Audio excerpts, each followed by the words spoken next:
नमो अरिहंताणं नमो सिद्धाणं नमो आयर्याणं नमो वज्जायाणं नमो लोय सव्वसाहूणम् एषो पञ्चनमुक्कारो सव्वपावपणासणो मङ्गलाणं च सव्वेसिं पठमं होयि मङ्गलं मङ्गलं भगवान् वीरो मङ्गलं गौतमप्रभु मङ्गलं स्थूलिभद्राद्या जैनधर्मोऽस्तु मङ्गलम् अज्ञानातिमिरान्धानां ज्ञानाञ्जनशलाकया नेत्रमुन्मीलितं येन तस्मै શ્રી ગુરવે નમઃ। આપણો વિષય છે શ્રી દંડક પ્રકરણ, જેની અંતર્ગત પૂજ્ય શ્રી ગજસાર મુનીશ્વર ભગવંતે આપણને ઘણા બધા પદાર્થો આપ્યા છે। આની અંદર આપણે 4 ગતિને વિશે ભમતા એવા જે જીવો છે તેઓના વિશે 24 દંડકો, તે જીવોને તે 24 દંડકોની અંદર વર્ગીકરણ કરેલ છે અને આ 24 દંડકોને વિશે આપણે આ 24 દ્વારોની વિચારણા કરશું। દરેક દ્વારમાં કોને શું શું હોય છે તે આપણે જોતા જોતા આગળ વધશું। જેની અંદર આપણો શરીર દ્વાર કમ્પ્લીટ થયો છે લાસ્ટ ટાઈમ, અને હવે આપણો અવગાહના એવો જે બીજો દ્વાર છે તે ચાલુ છે। આની અંદર અવગાહનામાં આપણે શું જાણવાના છીએ કે જે 24 દંડકો છે તેઓના વિશે કોને કેટલા પ્રમાણના તેઓના હાઇટ્સ જગન્યથી અને ઉત્કૃષ્ટથી હોઈ શકે છે તે આપણે જાણવાના છીએ। તે સ્ટાર્ટ કરતા પહેલા આપણે જે માપો અથવા તો યુનિટ્સ જે યુઝ થવાના છે આ અવગાહના માપવાને માટે તેને અહીંયા જાણી રહ્યા હતા આપણે લાસ્ટ ટાઈમ, કે જેની અંદર સૌથી પહેલા તો વાલાગ્રહ હોય છે, તેનાથી નાના પણ હોય છે રેણુ, રથરેણુ વગેરે, પણ અહીંયા આપણે વાલાગ્રહથી સ્ટાર્ટ કરીએ છીએ। તો વાલાગ્રહ આવે છે, પછી નેક્સ્ટ આવે છે લીક, પછી યુકા, પછી આવે છે યવ અથવા તો જવ। તો આવા 8 જવ જ્યારે અહીંયા જુઓ આ રીતે અરેન્જ કરેલા હોય 8 જવ, તો પછી 1 અંગુલની જાડાઈ પ્રમાણ થાય છે, તેને આપણે 1 અંગુલ કહીએ છીએ। આ 1 અંગુલનો માપ આગળ બધા જ જે યુનિટ્સ છે તેની અંદર યુઝ થાય છે। હવે 1 અંગુલ એવા એક પાદને માટે 6 અંગુલ, અથવા તો અહીંયા આપણે પાદનો નોર્મલી આપણે યુઝ કરવાના નથી, પાદનો જે યુનિટ છે તે, પણ આપણે શું યુઝ કરીશું, વેંત। તો તે 1 વેંત કેટલી હોય છે, તો અહીંયા 12 અંગુલ પ્રમાણે 1 વેંત, પછી આગળ 2 વેંત પ્રમાણે 1 હાથ। ઓકે, અહીંયા જુઓ 12 અંગુલ પ્રમાણે 1 વેંત, 2 વેંત પ્રમાણે 1 હાથ, 4 હાથ પ્રમાણ 1 ધનુષ, 2000 ધનુષ ભેગા થાય તો ત્યારે 1 ઘાવ, પછી 4 ઘાવનો 1 યોજન। આ રીતે હવે આપણે બાયહાટ કરીને રાખવાનું, આ જે યુનિટ કન્વર્ઝન છે તે આખું। તેની અંદર પછી આગળ ઉત્સેધાંગુલથી જો કહેવામાં આવે યોજન, તો 1 યોજન એટલે કે 12 કિલોમીટર થાય છે એપ્રોક્સિમેટલી। ઓકે, પછી એવા ઉત્સેદાંગુલ, પ્રમાણાંગુલ અને આત્માંગુલ, આ 3 ટાઈપના માપો શાસ્ત્રની અંદર આપણને શાસ્ત્રકાર ભગવંતોએ બતાવ્યા છે। જેની અંતર્ગત પ્રમાણાંગુલ શાશ્વતા પદાર્થોને માપવાને માટે યુઝ થાય છે। ઉત્સેદાંગુલ જે આપણે જેવા જે બધા જીવો છે, સંસારી જીવો, તેઓના જે અવગાહના છે તે એટલે અવગાહના એટલે કે હાઇટ્સ, તે માપવાને માટે ઉત્સેદાંગુલ યુઝ થાય છે। અને તે ઉત્સેદાંગુલ તે કેટલો છે, તો મહાવીર સ્વામીનો જે અંગુલ હતો તેનો હાફ, તેને કહેવાય છે ઉત્સેદાંગુલ। તેને અહીંયા કમ્પેરિઝન કરીને બતાવ્યું છે। પછી પ્રમાણાંગુલ તે કેટલો, 1 પ્રમાણાંગુલ એટલે આદિનાથ ભગવાનનો જે અંગુલ હતો તેટલો પ્રમાણનો 1 અંગુલ થાય છે। અને તે ઉત્સેદાંગુલ સાથે આપણે કમ્પેર કરીએ તો શું થાય છે, અહીંયા 400 ઉત્સેદાંગુલ હોય એટલે 1 પ્રમાણાંગુલ બને છે, અથવા તો 1 પ્રમાણાંગુલ ઇક્વલ્સ ટુ 400 મલ્ટીપ્લાય બાય ઉત્સેદાંગુલ। પછી આત્માંગુલ એટલે આપણે ઇન્ડિવિજ્યુઅલ પોતપોતાના અંગુલો આપણે જાણીએ છીએ, આપણા ફેમિલીની અંદર જ બધાના જે અંગુલનો માપ છે તે બધાનું જાડો પતલો હોય છે।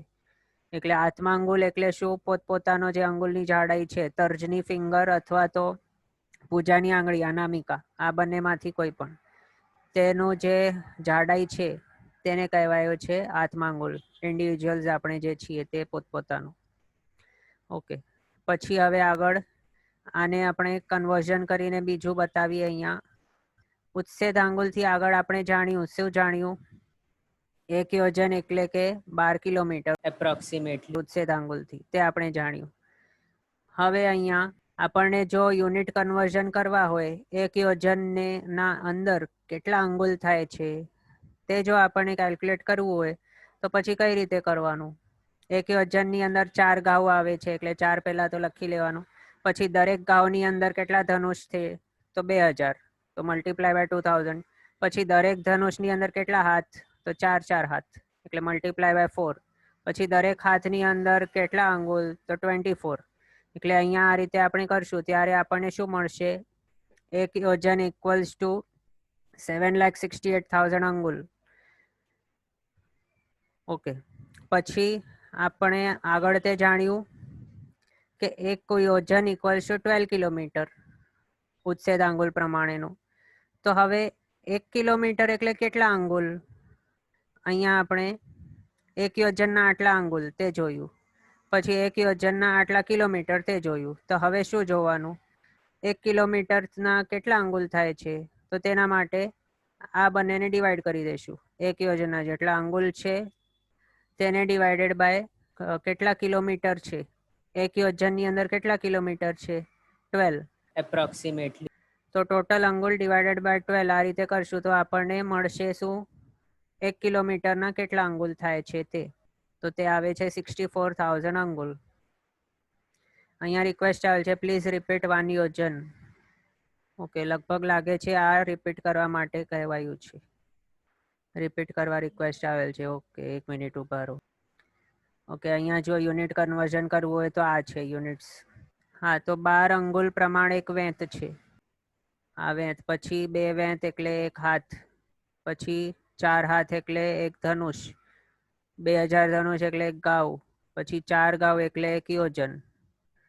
તો હવે આપણને જો જોવું હોય કે એક યોજનની અંદર કેટલા ધનુષ છે તો કઈ રીતે કરવાનું? એક યોજનના 4 ઘાવ છે અને દરેક ઘાવના 2000 ધનુષ એટલે કે 4 × 2000 એટલે એક યોજનની અંદર 8000 ધનુષ છે. આ રીતે આપણે કહીએ છીએ. ઓકે, અને આ આપણે બાયહાર્ટ કરવાનું ફોર એવર. ક્યારે પણ આપણે આ જરૂર પડી શકે છે આની. હવે જુઓ અહીંયા તેને એપ્લિકેશન અહીંયા આપણે કરશું. તો એક યોજનના અંગુલ કેટલા થાય છે? તો તેના માટે એક યોજનની અંદર 4 ઘાવ હતા તે આપણે જોયું, તો 4 અહીંયા લખી દેવાનું. પછી દરેક ઘાવની અંદર કેટલા ધનુષ હતા? તો 2000 હતા, તો એટલે મલ્ટીપ્લાય બાય 2000. પછી દરેક ધનુષ છે તેની અંદર કેટલા હાથ? તો 4 એટલે કે મલ્ટીપ્લાય બાય 4. પછી દરેક હાથમાં કેટલા અંગુલ? તો 24 એટલે અહીંયા 24. એટલે અહીંયા આપણને મળશે ટોટલ અંગુલનો યુનિટ. એક યોજનમાં કેટલા અંગુલ? તે આ રીતે આપણે કરશું ત્યારે આપણે મળશે 7,68,000 અંગુલ એક યોજનની અંદર. પછી આગળ આપણે હમણાં જ તે જોયું કે ઉચ્છેદ આંગુલ પ્રમાણેનું એક યોજન ઇક્વલ્સ ટુ 12 કિલોમીટર એપ્રોક્સિમેટલી હમણાંના ટાઈમનો. તેના કારણે પછી આ બંનેને યુઝ કરીને આપણે શું કરી શકીએ? 1 કિલોમીટરની અંદર કેટલા અંગુલ તે આપણે ફાઇન્ડ આઉટ કરી શકીએ. તે કઈ રીતે? તો એક યોજનમાં જેટલા અંગુલ છે અહીંયા, આ એક યોજનના આટલા અંગુલ ડિવાઈડેડ બાય એક યોજનમાં કેટલો કિલોમીટર તે. પછી આપણને શું મળશે? 1 કિલોમીટરની અંદર કેટલા અંગુલ થાય છે તે અહીંયા આપણને મળી જશે. હવે તે યુઝ કરીને આગળ આપણને શું કરવાનું? આ તો આપણે આમ જ ખ્યાલમાં આવે કે ઉચ્છેદ આંગુલને આપણે હમણાંના જે યુનિટ્સ ચાલી રહ્યા છે કે મીટર છે, સેન્ટીમીટર છે, તેની સાથે આપણે રિલેટ કરી શકીએ ઉચ્છેદ આંગુલને. તેના માટે આ કેલ્ક્યુલેશન આપણે બતાવીએ છીએ. ઓકે, તો 1 કિલોમીટરમાં આટલા અંગુલ 64,000. પછી 1 કિલોમીટરમાં કેટલા મીટર થાય છે? 1000. તો તેના કારણે પછી 1000 મીટરની અંદર 64,000 અંગુલ. હેન્સ શું થાય? 1 મીટરમાં 64 અંગુલ. પછી 1 મીટરની અંદર કેટલા સેન્ટીમીટર છે? 100 સેન્ટીમીટર. એટલે બીજી રીતે આપણે આ પણ લખી શકીએ 64 અંગુલ ઇક્વલ્સ ટુ 100 સેન્ટીમીટર. પછી હવે અહીંયાથી આપણને તે ફાઇન્ડ આઉટ કરવાનું કે 1 અંગુલની અંદર કેટલા સેન્ટીમીટર, તો પછી આ આપણને મળશે 1 અંગુલની અંદર કેટલા સેન્ટીમીટર. તો શું કરવાનું, અહીંયા જે 100 છે ડિવાઇડેડ બાય 64 કરી દઈશું તો અહીંયા આપણને આ મળશે. 1 અંગુલના 1.5625 સેન્ટીમીટર થાય છે. અને એ કયું છે અંગુલ? ઉચ્છેદાંગુલ. તો ઉચ્છેદાંગુલ પ્રમાણે આટલા સેન્ટીમીટર થાય છે 1 અંગુલના એપ્રોક્સિમેટલી. અથવા તો તેને વધારે ઇંચમાં જોવું હોય તો પછી આ રીતનું થાય છે એપ્રોક્સિમેટલી. ઓકે, હવે અહીંયા આપણે બીજો પણ ક્વેશ્ચન આવી શકે કે આદિનાથ ભગવાન હતા, તેમની જે હાઈટ હતી તે 500 ધનુષની હતી. તો તે હમણાંના ટાઈમના જે ચાલી રહ્યા છે યુનિટ્સ, તેના સાથે આપણે જો કમ્પેર કરવા જઈએ તો કેટલું હોઈ શકે તેઓની હાઈટ. તો તેના માટે અહીંયા આપણે કેલ્ક્યુલેટ કરીને બતાવ્યું. 500 ધનુષ ઉચ્છેદ અંગુલ ઇક્વલ્સ ટુ 48,000 અંગુલ ઇક્વલ્સ ટુ 750 મીટર, હમણાંનો જે મીટર ચાલી રહ્યો છે તે, ઇક્વલ્સ ટુ 2460.63 ફીટ. પછી એટલે આ થયું આદિનાથ ભગવાનની હાઈટ. કોઈ પૂછે આદિનાથ ભગવાનની હાઈટ કેટલા મીટર, તો 750 એપ્રોક્સિમેટલી બતાવી દેવાનું. કેટલા ફીટ, તો 2460.63 ફીટ એપ્રોક્સિમેટલી. પછી મહાવીર સ્વામી ભગવાન જે હતા તેઓની હાઈટ કેટલી, તો તેઓની હાઈટ 7 હાથ ઉચ્છેદ આંગુલ પ્રમાણે તે કેટલું થાય છે 2.625 મીટર એપ્રોક્સિમેટલી. અને તેને ફીટમાં કન્વર્ટ કરીએ તો 8.612205 આટલો ફીટ થાય છે એપ્રોક્સિમેટલી. એટલે મહાવીર સ્વામી ભગવાન કેટલા ફૂટના હતા હાઈટમાં, આપણે કેટલા છીએ 5 ફૂટ 6 ફૂટ, પણ મહાવીર સ્વામી ભગવાન કેટલા હતા 8.612205 ફીટ, આટલા ફીટના હતા એપ્રોક્સિમેટલી. ઓકે, અહીંયા એક ક્વેશ્ચન આવેલ છે કે મલ્ટીપ્લાય બાય 24 ... કેમ. તો આ ક્વેશ્ચન પ્લીઝ થોડુંક વધારે ડિટેલમાં લખશો તો સમજ પડે. ઓકે, હવે આપણે ગાથાની અંદર આગળ વધશું. પાંચમી ગાથા, ફર્સ્ટ ગાથા સેકન્ડથી ફોર્થ ગાથા આપણી થઈ ગઈ હતી, તેના વિવેચન થઈ ગયા છે. પાંચમી ગાથા તેની અંદર શું આવે છે, ચૌગપતિર્ય વાવસુ મણુઆણમ પંચશેષતી શરીરા થાવર ચૌકે દુહવો અંગુલ અસંખ્ય ભાગતણું. આનું પણ આપણે વિશ્લેષણ લાસ્ટ ટાઈમ કરી દીધેલ છે કે જેની અંદર શું આવે છે, ચૌગપતિર્ય વાવસુ મણવાણમ પંચશેષતી શરીરા. આ જે લાઈન છે આ સુધી શરીર દ્વાર છે. પછી અહીંયા થાવર ચૌકે દુહવો, અહીંયાથી શું ચાલુ થાય છે, અવગાહના દ્વાર અહીંયાથી સ્ટાર્ટ થાય છે. આ બીજી લાઈન છે ત્યાંથી. તો અવગાહના દ્વારની અંદર અહીંયા થાવર ચૌકે દુહવો આ બતાવ્યું છે. એટલે શું, જે સ્થાવરો છે 4 એક વનસ્પતિકાય છોડીને, તો તે 4 સ્થાવરો એટલે કયા કયા, પૃથ્વીકાય, અપકાય, તેવુકાય, વાવુકાય, આ 4 જે સ્થાવરો છે તેઓને દુહવો એટલે બંને રીતે, બંને પ્રકારે. તો બંને પ્રકારે એટલે કયા 2 પ્રકારે, તો જગન્યથી અને ઉત્કૃષ્ટથી, મિનિમમ અને મેક્સિમમ, નાનામાં નાનું અને મોટામાં મોટું. તે કેટલું, તો અહીંયા કહે છે અંગુલ અસંખ્ય ભાગ તણું, અંગુલ અસંખ્ય ભાગ તણું. તો અંગુલના અસંખ્યાતમાં ભાગ જેટલો તે શું છે, તણું એટલે શરીર. તે કોનું, 4 જે સ્થાવરો છે વનસ્પતિકાય છોડીને તેઓના દુહવો એટલે કે બંને પ્રકારે, મિનિમમ અને મેક્સિમમ, નાનામાં નાનું અને મોટામાં મોટું.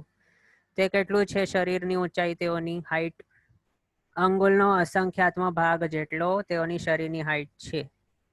અને અહીંયા અવગાહના એટલે કે શરીરની ઊંચાઈ, તેની હાઈટ જે છે તે. ઓકે, પછી નેક્સ્ટ ગાથા અહીંયા આપણે ગ્રહણ કરીને આગળ વધીએ. ગાથા પહેલા આપણે આ થઈ નથી, નવી ગાથા છે એટલે આપ પણ હાથ જોડીને આ ગ્રહણ કરજો. આપણે બધાને ગાથા સહિત લર્ન કરવાનું છે, માત્ર વિવેચન લર્ન નથી કરવાનું. ગાથાને શું કહેવાયું છે, અર્થોની ચાવી કહેવાય છે. અને ચાવી જો આપણી પાસે ન હોય તો પછી અર્થ આપણને યાદ નહીં રહે ઇઝીલી. એટલે ગાથા પણ સાથે સાથે ગ્રહણ કરીને પાઠ કરતા જવાનું. ઓકે, તો અહીંયા હવે આપણે ગાથા ગ્રહણ કરશું. સવ્વે સિમ્પી જહન્ના સાહાવીય અંગુલસ્સ શંખંસા ઉક્કોસ પણસય ધણુ નેરૈયા સત્ત હથસુરા. ઓકે, હવે આનો આપણે દરેક વર્ડના મિનિંગ સહિત આપણે જોતા જશું. સવ્વે સિમ્પી જહન્ના એટલે શું? સવ્વે સિમ્પી એટલે કે બધાઓનું. તો બધાઓનું શું અહીંયા? જહન્ના. જહન્ના એટલે કે જગન્ય. જગન્ય એટલે મિનિમમ, નાનામાં નાનો. પછી આગળ શું છે? સાહાવીય. સાહાવીય એટલે સ્વાભાવિક રીતેનું. સ્વાભાવિક એટલે કે મૂળ શરીર, જે જન્મથી અથવા તો ઉત્પત્તિથી જે શરીર મળેલું હોય સ્વાભાવિક રીતે, ઓરિજિનલ, તે શરીર, તેને અહીંયા સાહાવ્ય તે કહ્યું છે, સ્વાભાવિક રીતે. પછી શું છે આગળ? અંગુલસ્સ. પછી અહીંયા આપને એક અવગ્રહ દેખાય છે. આ ડ જેવું જે સાઇન છે તે ડ નથી, એટલે અંગુલસ્સ ડસંખંસા આ રીતે નથી બોલવાનું, પણ શું છે? અંગુલસ્સ અને પછી અહીંયા અવગ્રહ છે. અવગ્રહ ત્યારે લખાય છે જ્યારે પાછળનું જે આ છે વર્ડ, તેની આગળ અહીંયા વચમાં, જો અહીંયા આપણે એરો કરીને બતાડું, જો અહીંયા અ હતો પહેલા અને તે અનો લોપ થઈ ગયો હોય, તો પછી તે લોપને દર્શાવવાને માટે અને આપણે અર્થ ઇઝીલી આપણને ધ્યાનમાં આવે આ વાંચીને કે અહીંયા અ હતો અને પછી આપણે તેનો અનર્થ ન કરી દઈએ, તે માટે અહીંયા અવગ્રહ લખાતું હોય છે. પણ આનો પ્રોનાઉન્સિએશન કંઈ હતો નથી, એટલે અહીંયા ડ નથી બોલવાનું અને અ પણ નથી બોલવાનું, પણ શું બોલવાનું? અંગુલસ્સ શંખંસા, આ રીતે બોલવાનું છે. ઓકે, તો આ જે બે વર્ડ છે, અંગુલસ્સ અને અશંખંસા. અશંખંસા એટલે અસંખ્યાતમો ભાગ. પછી અંગુલસ્સ એટલે કે અંગુલનો. એટલે શું થાય છે અહીંયા આનું મિનિંગ? સવ્વે સિમ્પી જહન્ના અંગુલસ્સ અશંખંસા. અહીંયા આપના વિશ્લેષણ કરવાને માટે અ બોલું છું, પણ ગાથા જ્યારે આપ લર્ન કરો તો ત્યારે અશંખંસા નથી બોલવાનું, તે ધ્યાનમાં રાખવું. ઓકે, તો સર્વેનો જગન્યથી જે સ્વાભાવિક શરીર એટલે કે જન્મથી અથવા તો ઉત્પત્તિથી જે શરીર મળેલું હોય છે, તે કેવડું હોય છે? અંગુલના અસંખ્યાતમાં ભાગ જેટલો.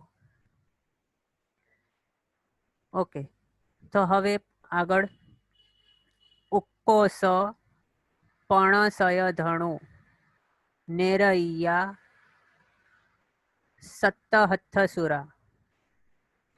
અહીંયા અર્થ જ્યારે આપણે બોલીએ તો ત્યારે કઈ રીતે બોલવાનું છે? ઉક્કોસ પણસય ધણુ અને નેરૈયા. નેરૈયા એટલે નારકીઓનું જે અવગાહના છે તે કેટલી છે? ઉક્કોસ એટલે કે ઉત્કૃષ્ટથી, પણસય ધણુ એટલે કે પણસય એટલે 500, ધણુ એટલે ધનુષ્ય. અહીંયા આપણે જે યુનિટ્સ જોયા હમણાં જ, ધનુષ્ય, તે છે આ ધનુ. તો નેરૈયા. નેરૈયા એટલે નારકી જીવો. નારકીઓનો જે એક દંડક છે તે નારકી જીવો, તેઓનું ઉત્કૃષ્ટથી અવગાહના કેટલી છે? પણસય ધણુ, 500 ધનુષ્ય. પછી સત્ત હથસુરા. સત્ત હથસુરા, આની સાથે સાથે આ ઉત્કૃષ્ટ ઉક્કોસય પણ અહીંયા લાગુ પડે છે. ઉક્કોસ સત્ત હથસુરા એટલે ઉત્કૃષ્ટથી. સુરા એટલે કે જે દેવતાઓ છે તેઓનું કેટલું છે? સત્ત હથ્થ એટલે કે 7 હાથ પ્રમાણ. ઉત્કૃષ્ટપણે એટલે મેક્સિમમ હાઇટ દેવતાઓની કેટલી છે? 7 હાથની. ઓકે, તો આ આપણે છઠ્ઠી ગાથાનો મિનિંગ જોયો. આની અંદર આપણે તે આગળ તે પણ સમજવાનું કે અંગુલસ્સ અશંખંસા સવ્વે સિમ્પી જહન્ના સાહવ્ય અંગુલસ્સ અશંખંસા, આ રીતે જે લખેલું છે શાસ્ત્રમાં, તો તે કઈ રીતે, તે આપણે અહીંયા થોડુંક તેનું વિશ્લેષણ કરીએ. તો જ્યારે કોઈ પણ જીવની ઉત્પત્તિ થાય છે, કોઈ પણ જીવ હોય, આપ હો, હું, કોઈ પણ જીવ, ભલે તે દેવ હોય કે કોઈ પણ હોય, નારકી હોય, કોઈ પણ જીવ છે, તો તેની જ્યારે ઉત્પત્તિ થાય છે તો ત્યારે તેનું જે શરીરની ઊંચાઈ છે તો તે કેટલી હોય છે? અંગુલનો અસંખ્યાતમો ભાગ. અંગુલનો અસંખ્યાતમો ભાગ પ્રમાણ જ હોય છે તેની જે ઊંચાઈ છે તે અવગાહના જે છે તે પણ કોની બધા જ જે જીવો છે બધાઓની જગન્યથી એટલે મિનિમમ ઓછામાં ઓછી આટલી હોય છે તે ક્યારે? ઉત્પત્તિ સમયે આટલી હોય છે. હવે અહીંયા આપણને બીજો એક ક્વેશ્ચન આવી શકે કે આપણે તો આપણા એકબીજાને જોઈ શકીએ છીએ, તો પછી અંગુલનો અસંખ્યાતમો ભાગનો પ્રમાણનો શરીર આપણો કઈ રીતે હોઈ શકે? તો તેના માટે અહીંયા સ્પષ્ટપણે બતાવ્યું કે જહન્ના એટલે કે જગન્યથી, અને તે પણ ક્યારે આપણે કહ્યું? સાહાવ્ય એટલે કે ઉત્પત્તિના સમયે જે ઓરિજિનલ શરીર મળે છે, ઉત્પત્તિના સમયે જ્યારે કોઈક જીવનો ચ્યવન થાય, જ્યારે તે ગર્ભમાં આવે તો ત્યારે તેની જે શરીરની અવગાહના છે તો તે કેટલી હોય છે? અંગુલનો અસંખ્યાતમો ભાગ પ્રમાણ હોય છે. પછી આગળ તેને થોડા દિવસો થાય ત્યારે થોડું મોટું થતું જાય, મહિનાઓ પસાર થઈ જાય તો ત્યારે તે પ્રમાણે તેનું અવગાહના વધતી જાય છે. પણ ઉત્પત્તિ સમયે તેની મિનિમમ હાઈટ અથવા તો અવગાહના કેટલી? તો અંગુલનો અસંખ્યાતમો ભાગ.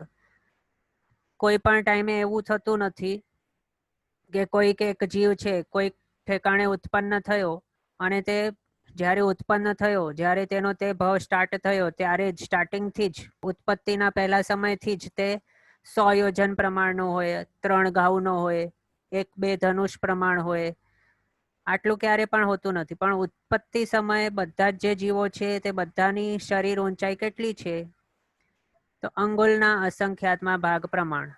પછી શાસ્ત્રની અંદર એવા એક્ઝામ્પલથી અહીંયા એક્સપ્લેન કરેલ છે કે કોઈક કોલસો આપણે જોયું હશે તો કોલસાના એક અંશે સાઈડમાંથી તેને કોઈક અગ્નિ પ્રજ્વલિત થઈ ગઈ હોય, તેને હવે સમજો આ છે કોલસો, હવે તેને કોઈક એક સાઈડથી અહીંયા અગ્નિ પકડાઈ ગઈ છે. પછી એ અગ્નિનો જે તણખો છે તે આગળ જઈને આખા એ કોલસાની અંદર પસરાતો જશે. અને ધીમે ધીમે આખો જે કોલસો છે તે બળી જશે, એટલે કે આખો લાલ થઈને અગ્નિથી બળતો થઈ જશે. તે જ રીતે આત્મા શું કરે છે? જે ઉત્પત્તિના સ્થળે તે જ્યારે પહોંચે છે અને ઉત્પન્ન થાય છે તો ત્યારે તેની જે અવગાહના છે તે કેટલી હોય છે? અંગુલના અસંખ્યાતમાં ભાગ પ્રમાણની હોય છે તેની શરીરની જે અવગાહના છે તે. પછી સમય જતા તે આહાર વગેરે લેતો પોતાનું જે શરીર છે તેનું મોટું બનાવતો જાય. ત્યાં જે ગતિની અંદર તેનો જન્મ થયો હોય તે પ્રમાણે તેની જે પણ ઊંચાઈ છે અવગાહના જેટલી તેની પોસિબલ છે તેટલી તે, અને પોસિબલ છે તેના મિનિંગ એ ન થાય કે બધા જ જે જીવો છે તે બધાની તેટલા પ્રમાણમાં મેક્સિમમ જે છે તેટલી જ હોય. પોતપોતાના કર્મ પ્રમાણે પોતપોતાની હાઇટ્સ હોઈ શકે છે. તો તેના હિસાબે તેની અવગાહના આગળ વધતી તેટલા પ્રમાણમાં થઈ જશે. હવે અહીંયા આપણે પણ હમણાંની જે દુનિયા છે તેની અંદર આપણે એકબીજા જોઈએ છીએ. આપણા બધાના હાઇટ કંઈ એક સમાન નથી. આપણી હાઇટ્સ પણ નાની મોટી છે, એટલે તે પણ આપણા કર્મ ઉપર ડિપેન્ડન્ટ છે. તો તે જ રીતે આ જે આત્મા કોઈક એક સ્થાને આવે છે, પછી તે ઠેકાણે તે ઉત્પત્તિને સમયે બીજા કોઈ સ્થાનથી જ્યારે તે આ સ્થાન ઉપર આવે છે તો ત્યારે તેની જે અવગાહના છે તે માત્ર અંગુલનો અસંખ્યાતમો ભાગ પ્રમાણની હોય છે, તેનાથી મોટી નથી. પછી આગળ સમય જતા તે વિકાસ કરતો જાય, પૂતગલો ગ્રહણ કરીને પોતાના શરીરને મોટો બનાવતું જાય. ઓકે, એટલે કોઈ પણ આપને પૂછે જો કે જે આત્માઓ છે, સંસારી આત્માઓ, તેઓને જે શરીર ઊંચાઈ કે અવગાહના તે જગન્યથી કેટલી, તેઓનો જે મૂળ શરીર તેઓને મળેલ છે તેની જગન્યથી ઊંચાઈ કેટલી, અવગાહના કેટલી, તો આપને કહેવાનું અંગુલનો અસંખ્યાતમો ભાગ પ્રમાણ. બધા જ જીવોને માટે આ સેમ છે. ઓકે, પછી આ થયું જગન્યથી. તો હવે અહીંયા જુઓ, જગન્યથી તે આપણે જોયું, અને આગળ આપણે તે જોયું હતું ચૌગભ્ભતિર્ય વાવુસુ મણવાણમ પંચશેષ, એ થઈ ગયું. પછી થાવર ચૌગે દુહવો અંગુલ અસંખ ભાગતણું. આ જે ગાથા છે તેને અહીંયા આપણે થોડુંક જોઈ લઈએ. થાવર ચૌગે દુહો અંગુલ અસંખ ભાગતણું. તો અહીંયા થાવર ચૌગે એટલે કયા કયા આવી ગયા? પૃથ્વીકા એટલે કે પથ્થરા અથવા તો રેતી છે તે, પછી અપકા એટલે કે પાણી, તેવકા એટલે કે અગ્નિ, વાવકા એટલે કે વાયુ હવા. તેના જે જીવો છે તે ચાર આ જે જીવો છે તેઓના જગન્યથી અને ઉત્કૃષ્ટથી કેટલું છે તેઓની શરીર ઊંચાઈ કે અવગાહના? તો અહીંયા જુઓ, તે છે અંગુલનો અસંખ્યાત્મ ભાગ પ્રમાણ. અને તે અંગુલનો અસંખ્યાત્મ ભાગ પણ બધો કંઈ સેમ હોતો નથી. તે આ ટેબલની અંદર આપણે જોઈ શકીએ છીએ. અહીંયા આપણે શું કહ્યું?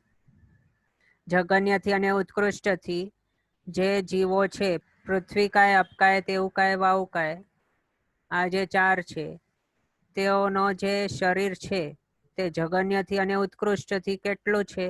અંગુલનો અસંખ્યાત્મ ભાગ પ્રમાણ છે. અને તેમાં પણ ઘણા બધા વેરિએશન્સ છે, તરતમતાઓ ઘણી છે. આપણે માત્ર આટલું કહી દીધું કે પૃથ્વીકાય, અપકાય, તેવકાય, વાવકાય આ ચારેના અંગુલનો અસંખ્યાત્મ ભાગ પ્રમાણ છે જગન્યથી અને ઉત્કૃષ્ટથી. તો તેટલા માત્રથી બધું થઈ નથી રહેતું. કારણ શું? કારણ કે તેની અંદર ઘણા વેરિએશન્સ છે. તે અહીંયા આ ટેબલની અંદર આપણે જોઈશું. ઓકે, તો અહીંયા જુઓ, સૌથી નાનામાં નાનું જો કોઈનું શરીર હોય છે, સૌથી નાનામાં નાનું, તો તે કોનું છે?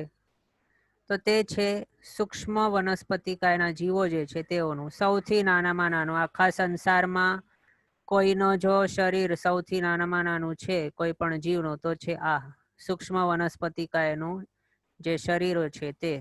અને તે સૂક્ષ્મ વનસ્પતિકાયના જીવો તે કોણ હોય છે? સૂક્ષ્મ નિગોદ પણ કહી શકાય આને, સૂક્ષ્મ વનસ્પતિકાયને. તો આ છે. તો સૂક્ષ્મ નિગોદ અથવા તો સૂક્ષ્મ વનસ્પતિકાયનો જે શરીર છે તે અંગુલના અસંખ્યાતમાં ભાગ પ્રમાણ છે તેની ઊંચાઈ. પછી આગળ સૂક્ષ્મ વનસ્પતિકાયના કરતા સૂક્ષ્મ વાયુકાયનો જે શરીર ઊંચાઈ કે અવગાહના છે તે અસંખ્ય ગુણા વધારે મોટી. પછી સૂક્ષ્મ વાયુકાયથી અસંખ્ય ગુણા વધારે મોટું કોનું? તો સૂક્ષ્મ અગ્નિ. પછી તેનાથી અસંખ્ય ગુણ વધારે કોનું? સૂક્ષ્મ જલ એટલે કે સૂક્ષ્મ અપકાય. પછી તેનાથી અસંખ્ય ગુણ વધારે મોટું કોનું? તો સૂક્ષ્મ પૃથ્વીકાય. પછી તેનાથી અસંખ્ય ગુણ વધારે મોટું કોનું? તો બાદર વાયુકાય. બાદર વાયુ એટલે જેને હમણાં આપણે અનુભવી શકીએ છીએ તે છે બાદર વાયુ. તો તે પછી તે બાદર વાયુથી અસંખ્ય ગુણ મોટું કોનું શરીર? તો બાદર અગ્નિ. ગેસ સ્ટવમાં જે ફ્લેમ આવે છે તે, ઇલેક્ટ્રિસિટી બધું છે તે શું છે? બાદર અગ્નિ. પછી તેના કરતા અસંખ્ય ગુણ વધારે મોટું કોનું છે? તો બાદર અપકાય એટલે કે બાદર જલ, જે પાણી આપણને દેખાય છે તે, કે બરફના જીવો છે તે પણ. પછી તેના કરતા અસંખ્ય ગુણ વધારે મોટું કોનું? તો બાદર પૃથ્વીકાય, તેઓનું. બાદર પૃથ્વીમાં કોણ કોણ આવી જાય? રેતીના જીવ છે, પછી પથ્થરા છે, માર્બલ એક્સેટ્રા, તે બધું આની અંદર. જે સચિત મીઠું છે, નમક, તે પણ બાદર પૃથ્વીકાય. તેનું બાદર અપકાય કરતા અસંખ્ય ગુણ મોટું શરીર હોય છે. પછી આગળ બાદર પૃથ્વીકાય કરતા અસંખ્ય ગુણ મોટું કોનું? તો બાદર નિગોદનું. હવે અહીંયા આપણે સૂક્ષ્મ નિગોદ અહીંયા જોઈ હતી, બાદર નિગોદ અહીંયા આવી ગયું. તો નિગોદ એટલે છે શું? નિગોદ એટલે સાધારણ વનસ્પતિકાય. અને તે સાધારણ વનસ્પતિકાય એટલે છે શું? સાધારણ એટલે કે કોમન. કોમન રૂમ આપણે જોયું હશે ને, આપણે ધર્મશાળામાં જતા હોઈએ તો ત્યારે આપણે પોતાના માટે એક ઇન્ડિવિજ્યુઅલ રૂમ લેતા હોઈએ. હોલ પણ હોય છે ત્યાં. તો તે હોલને માટે પણ પ્રોવિઝન હોય છે. અને હોલ કેવું હોય છે? કોમન હોય છે. અહીંયા ઇન્ડિવિજ્યુઅલ રૂમ હોય અને બીજો છે હોલ છે. હવે ઇન્ડિવિજ્યુઅલ જે રૂમ છે તેની અંદર એક આત્મા રહે છે. એક આત્મા એટલે કે એક ફેમિલી અથવા તો એક આત્મા. આપણે હમણાં એક જણને માટે અહીંયા જોઈએ. હવે અહીંયા એક જણ. પછી કોમન જે છે તેની અંદર એકથી વધારે, આટલા બધા જણ જે હોલ છે તેની અંદર રહે છે. તો અહીંયા આપણને આ એક્ઝામ્પલ દ્વારા શું સમજવાનું છે? આ જે રેડ કલરનું જે છે રૂમ, તો તેને શરીર સમજવો અને તેની અંદર આ એક જે છે તે છે આત્મા. એક શરીરની અંદર એક આત્મા. તો તે અહીંયા આપણે આ રીતે ડ્રો કર્યું છે તો આપણે અલગ અલગ સમજી શકીએ કે લાલ અને પર્પલ કલર બંને અલગ છે, પણ આ તો આત્મા આખા શરીરમાં ફેલાઈને રહે છે. આખા રેક્ટેંગલ પ્રમાણે જ લાલ પ્રમાણે જ આ પર્પલ જે છે તે સમજવું. પછી આપને ડ્રો કરીને બતાવી આ રીતે સમજવો, પણ આ રીતે આપણે જો ડ્રો કરીએ પછી રેડ કલરનું દેખાશે નહીં, એટલે એ રીતે આપણે નથી કર્યું. ઓકે, પછી અહીંયા જે કોમન છે, કોમન હોલ છે, તેની અંદર એકથી વધારે જણ અહીંયા આવી ગયા, એટલે શું છે અહીંયા શરીર એક છે પણ તેની અંદર એકથી વધારે જે આત્માઓ રહે છે અને તે પણ કેટલા છે? અનંતા. તો તેના માટે આ જે સાધારણ વનસ્પતિકાય છે તેને શું કહેવાય છે? અનંતકાય પણ કહી શકાય છે. બંને એક જ છે. સાધારણ વનસ્પતિકાય કહો કે અનંતકાય કહો, બંને એક. અને નિગોદ જો શબ્દ પ્રયોગ આપણે કરીએ નિગોદ, તો તે નિગોદ છે શું? તો તે નિગોદ છે સાધારણ વનસ્પતિકાય, ભલે તે સૂક્ષ્મ હોય કે બાદર હોય. સૂક્ષ્મ અને બાદર બંને નિગોદને સાધારણ વનસ્પતિકાય જ કહેવાય છે. ઓકે, ક્વેશ્ચન આવેલ છે કે ઇઝ ધીસ અસંખ્યાત પાર્ટ મોર ઓફ અંગુલ? તો આ અંગુલનો અસંખ્યાતમો ભાગ જ થાય છે. અહીંયા સ્ટાર્ટિંગમાં અહીંયા આપ જે જોઈ શકો છો, એક મિનિટ આપને ડ્રો કરીને બતાવીએ. અહીંયા જે છે આ સૂક્ષ્મ વનસ્પતિકાયનો જે અવગાના છે તે પણ અંગુલનો અસંખ્યાતમો ભાગ છે. પછી આગળ અહીંયા જે આપને દેખાય છે બાદર નિગોદ, અહીંયા સુધી બધા જ જે છે બધાનું કેટલું છે શરીરની અવગાહના? અંગુલનો અસંખ્યાતમો ભાગ પ્રમાણ સમજવી. અહીંયા આપને ક્વેશ્ચન આવી શકે કે બાદર નિગોદનો અંગુલનો અસંખ્યાતમો ભાગ આપણે કહીએ છીએ તે તો કાંદા બટાટા વગેરે, તે પણ બાદર નિગોદ કહેવાય છે. તો પછી તે તો આપણને દેખાઈ રહ્યા છે, તો પછી તેનો અંગુલનો અસંખ્યાતમો ભાગ કઈ રીતે? તો તે માટે અહીંયા આપણે આ ફોટો રાખ્યું છે. આની અંદર જુઓ, આપણે આગળ અહીંયા જોયું સૂક્ષ્મ વનસ્પતિકાય હોય. આ સૂક્ષ્મ 5 તો આપણને હમણાં દેખાતા નથી કાંઈ પણ. આપણને અવધિ જ્ઞાન થાય તો પછી દેખાઈ શકે, એ પણ વિશિષ્ટ પ્રકારનું હોય તો, અથવા તો કેવલ જ્ઞાન થાય તો પછી આપણને દેખાઈ શકે સૂક્ષ્મ 5 એ 5. પછી બાદરવાયુ, તે આપણે અનુભવી શકીએ છીએ. તો તે બાદરવાયુ તેની કેટલી છે? અંગુલનો અસંખ્યાતમો ભાગ પ્રમાણની જે અવગાહના છે તે. પછી અહીંયા તેવું બાદર, તેનું પણ આટલું જ છે અંગુલનો અસંખ્યાતમો ભાગ, પણ બંનેનું સરખું નથી. બંનેની અંદર આપ જોઈ શકો છો બંનેની અંદર અહીંયા ફેર છે. બાદર અગ્નિ અને બાદર જે વાયુ છે તે બંનેના જે ઇન્ડિવિજ્યુઅલ જે શરીરો છે તે બંનેના અવગાહનાઓની અંદર અસંખ્ય ગુણનો ફરક છે અહીંયા. પછી જે જલ આપણને દેખાય છે પાણી, તેનું પણ આ રીતે છે. એટલે અહીંયા જે જલ આપને દેખાય છે, અથવા તો જે તેવું કહે જે આગ દેખાય છે, અથવા તો સેન્ડ દેખાય છે, તો આની અંદર જે રેતી દેખાય છે તે રેતીના દરેકે દરેક એક એક કણીઓ જે છે રેતીનો, તે એક એક કણીઓની અંદર એક એક જીવ નથી. એક એક કણીઓ જે છે તે દરેકે દરેક કણીઓ એક એક શરીર નથી, પણ તે શરીરોનો સમૂહ છે. પૃથ્વીકાય જે છે, જે રેતી શું છે? રેતી છે પૃથ્વીકાય.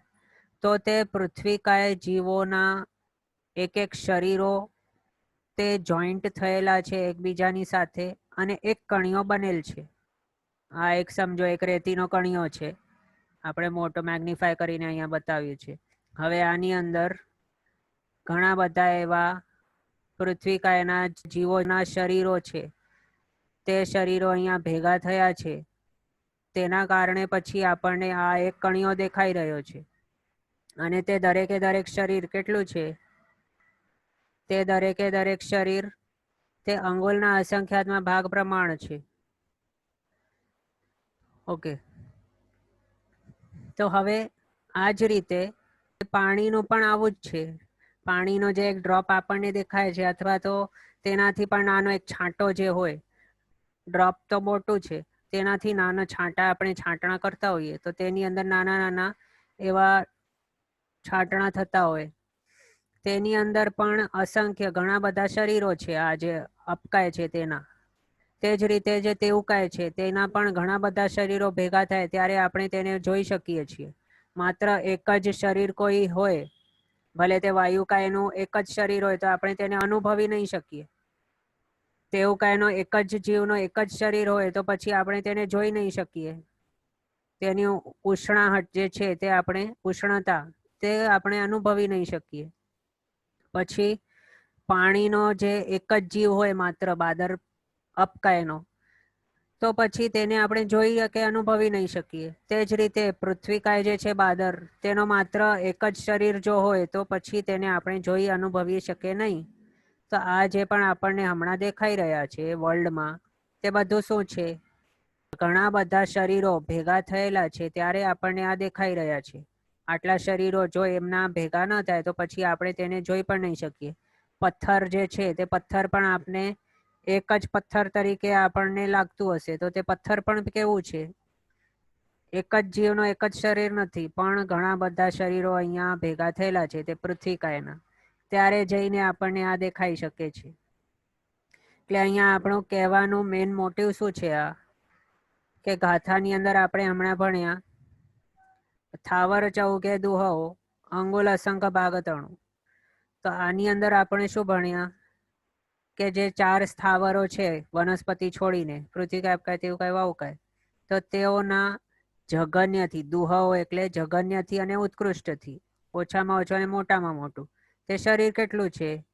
અંગુલનો અસંખ્યાત્મ ભાગનો જ છે, તેનાથી મોટો છે જ નહીં, હોઈ જ નહીં શકે. તો આપણને આ બધું જે પણ દેખાય છે તે શું છે? તે શરીરોના પિંડ છે. પિંડ એટલે કે સમૂહ. તેઓના સમૂહ એટલે કે તે અલગ અલગ ઘણા બધા શરીરો ભેગા થઈને એક ગ્રુપ બન્યો છે ત્યારે જઈને આપણે આને જોઈ શકીએ છીએ અને અનુભવી શકીએ છીએ.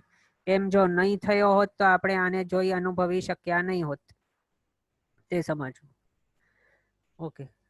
પછી આ જે બટાટા છે તેને શું કહેવાય છે? બાદર નિગોદ અથવા તો બાદર સાધારણ વનસ્પતિકાય તે પણ કહી શકાય છે. તો આ જે બટાટા છે તો તે આપણને લાગતું હશે કે એક એક બટાટો જે છે તે એક એક શરીર છે, આવું લાગતું હશે, પણ એવું નથી. એક એક બટાટો જે છે તે કેવું છે? અહીંયા આપને ડ્રો કરીને બતાડું. આ છે એક બટાટો આવો. હવે આની અંદર છે શું? અસંખ્ય શરીરો ભેગા થયા છે. આના પણ સાધારણ વનસ્પતિકાય, બાદર સાધારણ વનસ્પતિકાય જે છે તેના અસંખ્ય શરીરો ભેગા થયેલા છે ત્યારે આપણને આ બટાટો દેખાય છે. પછી તે અસંખ્ય દરેકે દરેક શરીર છે જે બટાટાના, તે દરેકે દરેક શરીરની અંદર આત્મા કેટલા છે? આને આપણે જો મેગ્નિફાય કરીને જોઈએ તો પછી અહીંયા આપણે એક જ શરીર આ બતાવીએ છીએ. તો આ એક જે શરીર છે આનું, તો એક જ શરીરની અંદર આત્મા કેટલા છે? આત્મા અનંતા છે. એક જ શરીરની અંદર અનંત આત્માઓ, અને એ પણ આ આખા શરીરમાં ફેલાઈને રહેલા છે. આ જે એક જ શરીર છે તેની અંદર અનંત આત્માઓ આ જ રીતે ફેલાઈને રહેલ છે, પણ અલગ અલગ નથી. આ જ રીતે ફેલાઈને એકબીજાની અંદર આ રીતે સમાવેશ પામીને આખા જે શરીર છે તેની અંદર ફેલાઈને અનંત આત્માઓ રહેલા છે. અને આવા અનંત આત્માઓએ જે શરીરને ધારણ કર્યું છે તેવા અસંખ્ય શરીરો ક્યાં છે? એક એક બટાટામાં. હવે વિચારો, માત્ર એક બટાટું જો કોઈક લઈને તેને સમારે તો પછી કેટલા અનંતના અનંત, અનંત મલ્ટીપ્લાય બાય અસંખ્ય કેટલા થાય? તેટલા બધા જીવોનો માત્ર એક બટાટાને ભક્ષણ અથવા તો તેનો જે સમારવાની ક્રિયા છે અથવા બાફવાની ક્રિયા, તેનાથી અનંત ઇન્ટુ અસંખ્ય આટલા બધા જીવોનો હિંસા થઈ જાય છે. એટલે જ આપણને શાસ્ત્રકાર ભગવંતોએ કહ્યું છે કંદમૂળોથી દૂર રહેવું, તેને ટચ પણ નહીં કરવું. ઓકે. હવે હા, તો આ થયું આપણું બાદર નિગોદ. બાદર નિગોદ આપણે જોયું. હવે તે છે બાદર નિગોદ છે તેના કરતાં અસંખ્ય ગુણા અધિક કોની ઊંચાઈ છે? તો બાદર પ્રત્યેક વનસ્પતિકાયની. અહીંયા પ્રત્યેક વનસ્પતિકાય એટલે શું છે? જે લોટસ આપણને દેખાય છે તે બાદર પ્રત્યેક વનસ્પતિકાય, અથવા તો જે ઝાડ હોય છે, નીમ ટ્રી છે, કે આવા જે મેંગો ટ્રી છે, બેનિયન ટ્રી છે, આ બધા પ્રત્યેક વનસ્પતિકાય જાણવા. પ્રત્યેક એટલે શું? એક શરીરમાં એક જ જીવ હોય, શેરિંગમાં નહીં રહેતો હોય, તે શું છે? તેને કહેવાય છે પ્રત્યેક વનસ્પતિકાય. અને જે શેરિંગમાં રહેતા હોય તો તેને શું કહેવાય છે? તેઓને કહેવાય છે સાધારણ વનસ્પતિકાય. એક જ શરીરની અંદર અનંત આત્માઓ જેની અંદર રહેલા છે તે.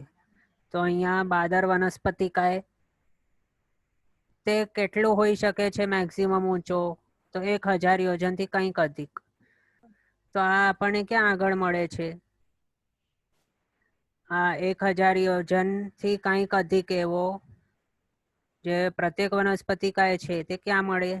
તો જે સમુદ્રો છે, શાશ્વતા સમુદ્રો, જે લવણ સમુદ્ર છે, પછી આગળ કાલોદધી સમુદ્ર, આપણે તે પણ જોઈશું ક્યાં ક્યાં છે તેઓ. તો આપણે જંબુદ્વીપ છે તેની બહાર, જંબુદ્વીપની અંદર નહીં પણ બહાર, લવણ સમુદ્ર જે આપણને ઘેરાઈને ફેલાઈને રહ્યું છે તેની અંદર આ જે 1000 યોજનથી કંઈક અધિક ઊંચા એવા અવગાહનાવાળા આ જે લોટસ છે તે આપણને મળી શકે છે. પણ 1000 યોજનથી કંઈક અધિક વધારે ઊંચા એવા ટ્રીઝ નહીં હોય ક્યારે પણ. તે સમજવું. ઓકે, હવે અહીંયા થોડા ક્વેશ્ચન્સ આવેલ છે તે જરાક જોઈ લઈએ. ક્વેશ્ચન છે કે વેર ઇઝ 1000 યોજન લોટસ ફાઉન્ડ ઇન જંબુદ્વીપ? તો આપણને ત્યાં તે મળતું નથી 1000 યોજન. જંબુદ્વીપથી બહાર જે લવણ સમુદ્ર છે ત્યાં, પછી નંદીશ્વર દ્વીપની અંદર વાવડીઓ છે ત્યાં, પછી આગળ બીજા જે પણ બહાર જે શાશ્વતા સમુદ્રો છે તેઓની અંદર તે મળતા હોય છે, જ્યાં આપણે હમણાં જઈ નહીં શકીએ. ઓકે, અહીંયા ક્વેશ્ચન છે કે 1 યોજન equals to dash dash dash into 24. તે કેમ? હા, તો તે આના રિલેટેડ ક્વેશ્ચન લાગે છે. તો તે 1 યોજનને અંગુલમાં કન્વર્ટ કરવું હોય તો શું કરવું? તો તે અહીંયા આપને બતાવીએ. હવે જુઓ, કોઈ પણ એક યુનિટ છે તેને આપણને નાના યુનિટમાં કન્વર્ટ કરવું હોય તો આપણે શું કરશું? આપણે બીજો એક્ઝામ્પલ દ્વારા બતાવીએ. 1 કિલોમીટર છે તો તે કેટલા મીટર છે? તો આપણે 1 મલ્ટીપ્લાય બાય 1000 કરશું તેને મીટરમાં કન્વર્ટ કરવા. પછી આને હજી આગળ કન્વર્ટ જો કરવું હોય સેન્ટીમીટરમાં તો આપણે શું કરશું? આ જ કેરી ફોરવર્ડ નીચે કરશું. પછી શું લખશું ત્યાં? 1 મીટરમાં કેટલા સેન્ટીમીટર છે? તો 100, એટલે મલ્ટીપ્લાય બાય 100 કરશું. તો અહીંયા શું મળશે આપણને? સેન્ટીમીટર. પછી આને હજી મિલીમીટરમાં કન્વર્ટ કરવું હોય તો શું કરશું? આને જ કેરી ફોરવર્ડ આખો કરીશું. પછી તેને હજી આગળ મલ્ટીપ્લાય બાય 10 કરી દઈશું. તો અહીંયા આપણને શું મળશે? mm. એટલે ઇન શોર્ટ અહીંયા શું થાય છે? 1 કિલોમીટર ઇક્વલ્સ ટુ કેટલા mm? તો અહીંયા ડાયરેક્ટ આ રીતે આપણે લખી શકીએ 1000 ઇન્ટુ 100 ઇન્ટુ 10. તે કઈ રીતે આપણે તે અહીંયા બતાવ્યું. તે જ રીતે 1 યોજનને જો અંગુલમાં કન્વર્ટ કરવું હોય તો કઈ રીતે થાય તે બતાવીએ. 1 યોજન ઇક્વલ્સ ટુ કેટલા ગાઉ? યોજનથી નાનું કયો યુનિટ છે? તો ગાઉ. તો આપણને જો લખવું હોય 1 યોજન એટલે કેટલા ગાઉ કન્વર્ટ કરીએ તો 4 ગાઉ આવી જાય. પછી આને જ કેરી ફોરવર્ડ કરવાનું નીચે. તેને ગાઉથી નાનો કયો છે? તો ધનુષ્ય. તો જે ધનુષ છે, એક ગાઉની અંદર કેટલા ધનુષ છે? તો મલ્ટીપ્લાય બાય 2000. 1 ગાઉ ઇક્વલ્સ ટુ 2000 ધનુષ્ય. તો આ થઈ ગયું. આપણે આ જો આટલું આપણે મલ્ટીપ્લાય કરશું તો આપણને શું મળશે? 1 યોજનની અંદર 4 ઇન્ટુ 2000 એટલે કેટલા? 8000 ધનુષ. તો અહીંયા ધનુષના પ્રમાણનું યુનિટ આપણને મળી ગયું. પછી ધનુષથી નાનો કયો છે? હાથ. તો આને આપણે હાથમાં જો કન્વર્ટ કરવું હોય તો શું કરશું? એક ધનુષમાં કેટલા હાથ છે? તો મલ્ટીપ્લાય બાય 4. તો આટલા થઈ ગયા હાથ. પછી એક એક હાથમાં આપણને જો આને અંગુલમાં કન્વર્ટ કરવું હોય તો દરેક હાથમાં કેટલા અંગુલ મલ્ટીપ્લાય બાય 24 આટલા થયા અંગુલ. એટલે આ સેમ આજે અહીંયા લખ્યું છે તે સેમ અહીંયા આપણે લખીને બતાવ્યું છે શોર્ટમાં. એટલે એક વજન ઇક્વલ ટુ આટલા અંગુલ કેલ્ક્યુલેટ કરવું હોય તો આ રીતે આપણે કરવાનું. ઓકે, પછી નેક્સ્ટ ક્વેશ્ચન છે વનસ્પતિ કા ઇઝ સ્થાવર જીવ but its height is visible as tall as coconut tree. તો સ્થાવર કોઈ પણ જીવ છે તેના માટે એવો નિયમ નથી કે બધા જ જે સ્થાવરો છે તે કોઈ પણ આપણને દેખાઈ શકે નહીં. કારણ શું? આપણે અહીંયા ગાથામાં શું જોયું? સ્થાવર ચૌગે 4 સ્થાવરો. તે કયા 4? વનસ્પતિને છોડીને અહીંયા બતાવ્યા છે. તેનું શું છે? અંગુલનો અસંખ્યાતનો ભાગ. પણ અહીંયા વનસ્પતિનો નથી બતાવ્યો. વનસ્પતિ અહીંયા આગળ આવશે. આ છે વણસય અહીંયા જોયણ સહસમ. તે પણ આપણે ત્યારે જોઈશું. એટલે તે સમજવું. બધા સ્થાવરને માટે આ નિયમ નથી, પણ કોના માટે છે? માત્ર 4 સ્થાવરો.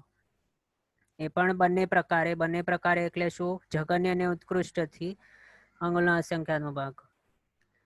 બીજો ક્વેશ્ચન છે 5મી ગાથામાં બંને પ્રકારે અંગુલના અસંખ્યાતમાં ભાગ કઈ રીતે? ઓકે, તો આજ હમણાં આપણે બતાવ્યું તે પ્રમાણે બંને પ્રકારે એટલે શું?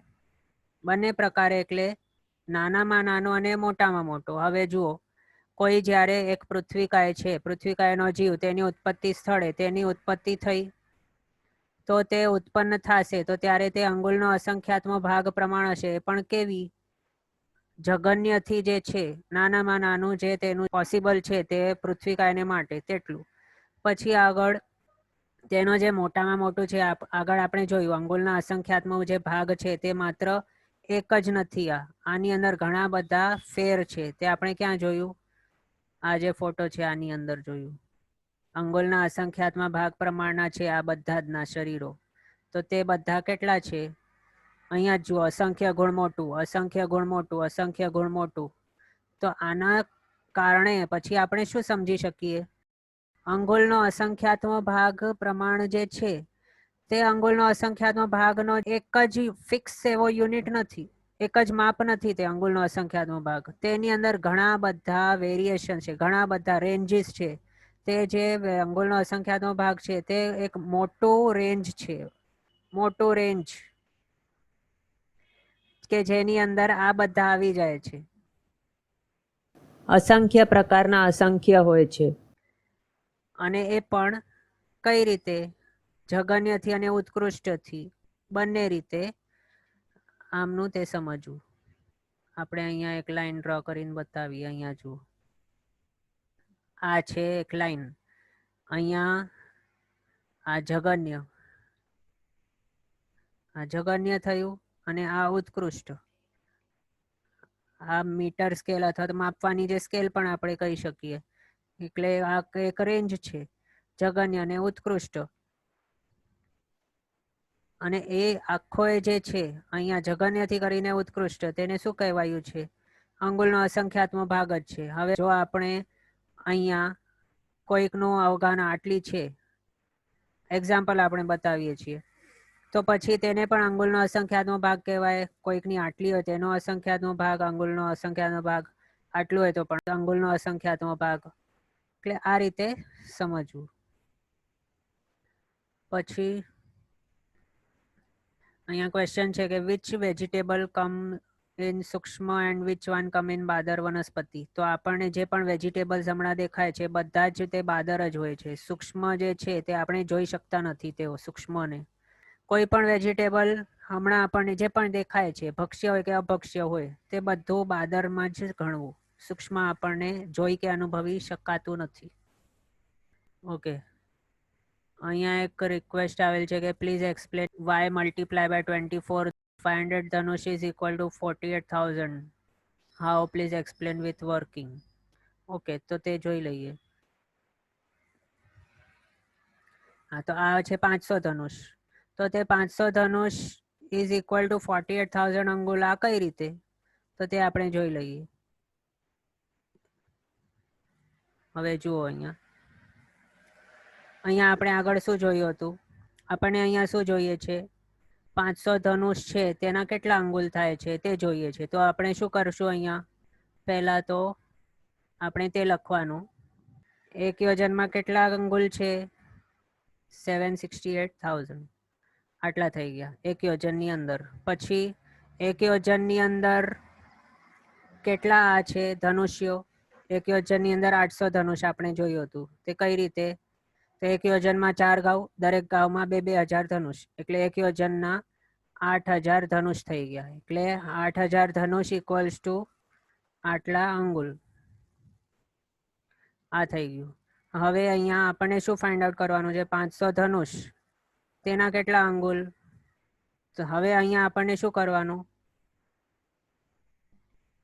7,68,000 મલ્ટીપ્લાય બાય 500 ડિવાઇડેડ બાય 8,000. આ જો આપણે કરશું તો આપણને આન્સર આવી જશે. 768,000 મલ્ટીપ્લાય બાય 500 ડિવાઇડ બાય 8,000, 48,000 આવી ગયું. એટલે શું મળ્યું અહીંયા આપણને? 500 ધનુષના કેટલા અંગુલ થાય? તો 48,000 અંગુલ થાય. પછી આગળ આપણને હવે આને મીટરમાં કન્વર્ટ કરવાનું છે. 500 ધનુષ છે તેના 48,000 અંગુલ મળી ગયા. પછી આને આપણે મીટરમાં કઈ રીતે કન્વર્ટ કરશું? તો અહીંયા લખવાનું 1,000 મીટર એટલે આટલા થઈ ગયા 64,000. તો પછી કેટલા મીટર ઇક્વલ્સ ટુ 48,000 અંગુલ? તે અહીંયા આપણને આ ફાઇન્ડ આઉટ કરવાનું છે. 48,000 શા માટે લખ્યું અંગુલ? કારણ કે અહીંયા આપણે જોયું 500 ધનુષના 48,000 અંગુલ થાય છે. ઓકે, તો હવે આપણને તેનું આ માપ ફાઇન્ડ આઉટ કરવાનું છે. તો શું કરવાનું? 48,000 તેને મલ્ટીપ્લાય બાય 1,000, પછી તેને ડિવાઈડ બાય 64,000, 750. એટલે આટલા 750 મીટર પ્રમાણ છે. ઓકે, આ રીતે કેલ્ક્યુલેટ કરવાનું. પછી હાથનું પણ આ રીતે આપ હોમવર્ક કરી આવજો. હવે આ 7 હાથના કેટલા શું થાય છે, કઈ રીતે છે તે વર્કિંગ આપના માટે હોમવર્ક. પછી બીજો ક્વેશ્ચન જોઈએ. बादर प्रत्येक वनस्पति काय का 1,000 योजन थी अधिक उत्कृष्ट है? तो हाँ, એટલે પ્રત્યેક વનસ્પતિ કાય આપણે કહીએ તો તે મેક્સિમમ 1,000 થી અધિક યોજન, તે આપણને આગળની બીજી ગાથામાં આવવાનું છે.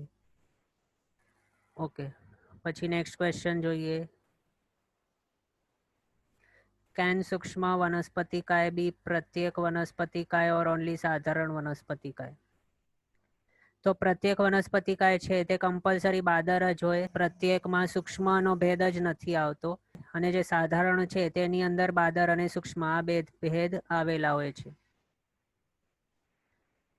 ઓકે, ક્વેશ્ચન છે કે where does fire exist otherwise?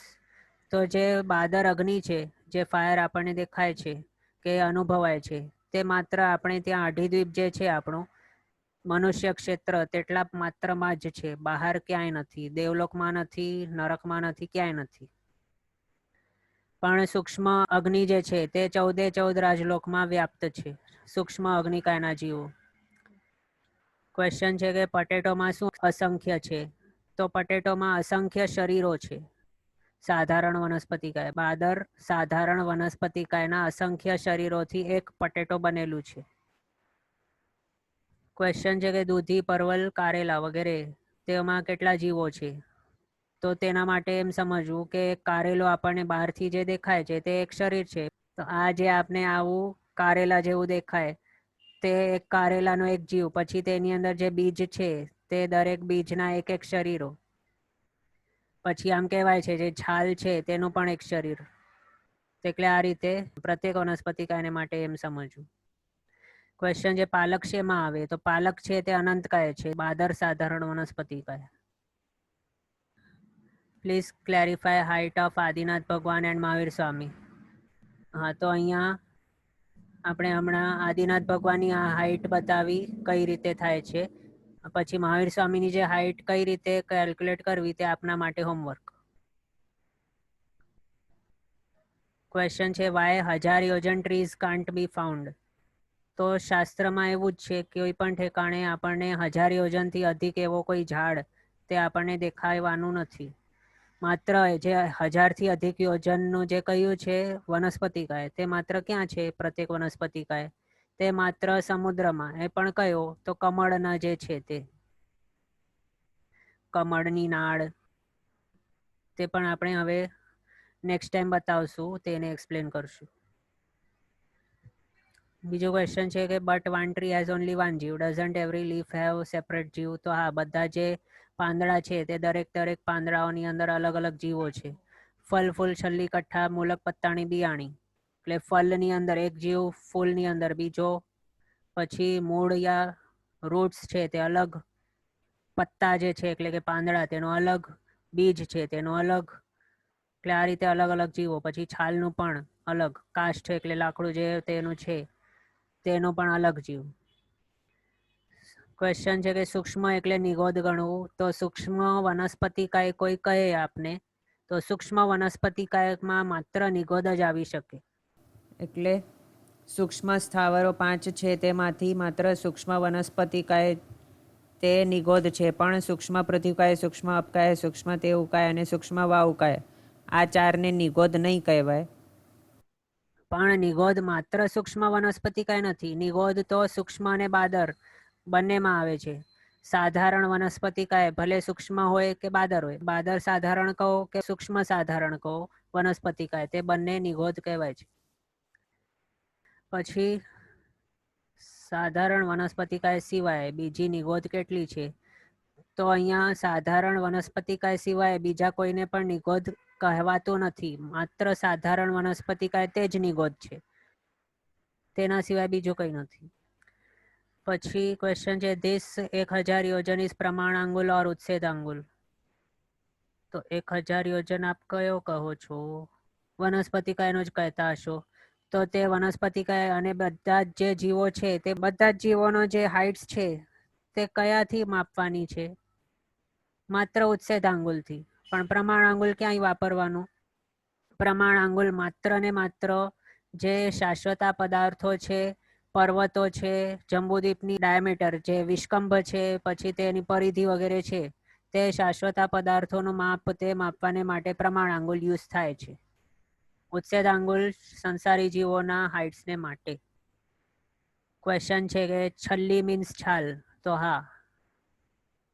Question છે કે પાલક કંદમૂળ છે શું? તો આપણે આમ શું નોર્મલી કંદમૂળ આ વર્ડ છે તેનો મતલબ આપણે શું કહેતા હોઈએ છીએ? નીચે જે મૂળિયા તરીકે, રૂટ્સ તરીકે જે જમીનને નીચે ઉગતો હોય તેને આપણે નોર્મલી કંદમૂળ કહીએ છીએ. પણ પાલકને કંદમૂળ આપણે કહેવાનું નહીં, પણ શું કહેવાનું? અનંતકાય કહેવાનું. સાધારણ વનસ્પતિકાય તેની અંદર અનંતા જીવો હોય છે. ઓકે. પછી કોમળા જે ફળો હોય, કવલા ફળ હોય કે પછી આપણે ક્યારેક કોઈ ભાજી વગેરે લઈએ તો ભાજીના નીચે અહીંયા રૂટ્સ હોય અને તે રૂટ્સની પાસે અહીંયા એકદમ કોમળા એવા લીવ્સ હોય છે, તે પણ અનંતકાય સમજવા.